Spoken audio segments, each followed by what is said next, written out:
Border নিয়ে একটু দীর্ঘ প্রশ্ন হয়েছে, তারপরে সুন্দর যে সময় উপযোগী প্রশ্ন। প্রথমত যে সীমান্তে হত্যার বিষয়টি, এটা আমাদের প্রায়োরিটি ওয়ান এজেন্ডা ছিল এবং গতকাল সন্ধ্যা থেকেই এই এখন পর্যন্ত বিএসএফ এর সদর দপ্তর থেকে শুরু করে যেই জায়গায় এই হত্যাটা হলো, সর্ব জায়গায় আমরা অত্যন্ত জোরালো প্রতিবাদ জানিয়েছি এবং এটা এই কনফারেন্সের পরেই কিছুদিন মনের মধ্যেই এই জিনিসটা অনাকাঙ্ক্ষিত বা দুঃখজনক হলেও আপনারা হয়তো জানেন যে সীমান্ত হত্যা যে এটি আসলে শূন্য লাইন থেকে ভারতের অভ্যন্তরে।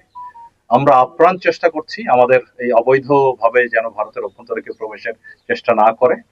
তবে আমরা অত্যন্ত জোরালো, শক্ত এবং কড়া ভাষায় প্রতিবাদ জানানোর পরে আমরা কিছু ছবিও পেয়েছি যে এখানে সংঘবদ্ধ প্রায় 15-20 জনের একটি দল, তারা অবৈধ অনুপ্রবেশ করছিল। বিএসএফ বাধা দেওয়ার পরে দুই পক্ষের মধ্যে একটা সংঘাত হয়। সেই সংঘাতে একজনকে রাবার বুলেট ফায়ার করে, যেটা তার পেটে লাগে এবং দুর্বল স্থানে রাবার বুলেটও হত্যা করতে পারে, মানে হত্যা ঘটাতে পারে। আর এখানে বিএসএফ এর যে সদস্য আহত হয়েছে এই 15-20 জনের কারণে, সেও হাসপাতালে আছে, তার ছবিও আমরা পেয়েছি রক্তাক্ত মানে আহত অবস্থায়। তবে আমরা জিজ্ঞেস করছি যে এখানে প্রমাণ চাইছি যে এটা এইখানকারই যে আহত হওয়ার ছবি, তার প্রমাণটা কি। তো এই বিষয়ে আমাদের মধ্যে এই প্রতিবাদ লিপি এবং প্রটেস্ট নোট চলছে। আর সেই আহত সেই ব্যক্তিকেও হাসপাতালে নিয়ে ওরা অপারেশন করিয়েছিল, তারপরও তাকে বাঁচানো যায়নি, দুর্ভাগ্য। বাট আমরা বটম লাইন হলো ভেরি ক্লিয়ার মেসেজ আমরা বলেছি যে এটা কোনোভাবেই কাম্য নয় এবং এটা মেনে নেওয়া যায় না। এবং এটা যদি মেনে নেই, তো ভবিষ্যতে ভারতীয় অনুপ্রবেশ যারা করে, তো তাদের প্রতিও তো আমরা সুন্দরভাবে নিয়মের মধ্যে আমরা যে তাদেরকে গ্রেফতার করে হস্তান্তর করি, সেটা কতটুকু আর করা যাবে। আমাদের এদিক থেকে যত যাই হোক, অবৈধ অনুপ্রবেশকর যাই হোক, হত্যা কোনো চূড়ান্ত একটা সমাধান হতে পারে না।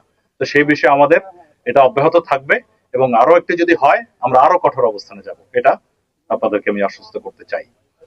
আর একই সাথে আপনাদের সবারই আমাদের চেষ্টা থাকবে যাতে অবৈধভাবে কেউ যেন ওইদিকে না যায়।